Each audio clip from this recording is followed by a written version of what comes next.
Hormuz ရေလက်ကြားမှာအခြေအနေကပိုပြီးတင်းမာလာနေပါတယ်။အီရန်ကရကီဆအမြန်တိုက်ခိုက်ရေးစပီးဘော40နီးပါးကိုခက်ကျွန်းနီးမှာတိုက်ခိုက်ရေးပုံစံနဲ့စုစည်းထားတာတွေ့ရပြီးအဲ့ဒါကအီရန် Supreme Leader ကအမေရိကကိုပင်လယ်ထဲနစ်သွားစေမယ်လို့ပြောပြီး24နာရီမပြည့်ခင်ဖြစ်လာတာပါ။ခက်ကျွန်းဆိုတာ Hormuz ရေလက်ကြားရဲ့တကားပိတ်ခလုတ်လိုနေရာမျိုးကမ္ဘာရေနံတင်သင်္ဘောအများစုဖြတ်တန်းရတဲ့လမ်းကြောင်းရဲ့အဝင်ပေါက်ကိုထိန်းထားတဲ့နေရာပါ။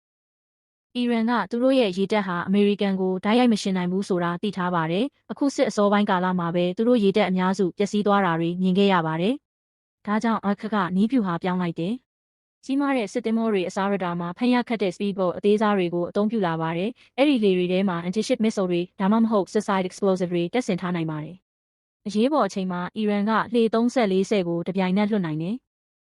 လေတွေကပင်လယ်ပေါ်မှာပြန့်ကျဲသွားပြီးဒေါ်လာဘီလီယံချီတန်နဲ့ American Destroyer သင်္ဘောရဲ့ Air Defense စနစ်ကိုတောင် overwhelm လုပ်နိုင်တယ်လို့ဆိုကြပါတယ်။ Pentagon ကိုယ်တိုင်ကတော့ဒီလို swarm attack တွေဟာသူတို့အတွက်အခက်အခဲဆုံး tactical problem တွေထဲကတစ်ခုလို့ဝန်ခံထားပါတယ်။အခုတော့ ceasefire အချိန်ကိုအသုံးချပြီးအီရန်ဘက်ကတကယ်တိုက်ပွဲ scenario တွေကိုအစမ်းလေ့ကျင့်နေတယ်လို့မြင်နေရပါတယ်။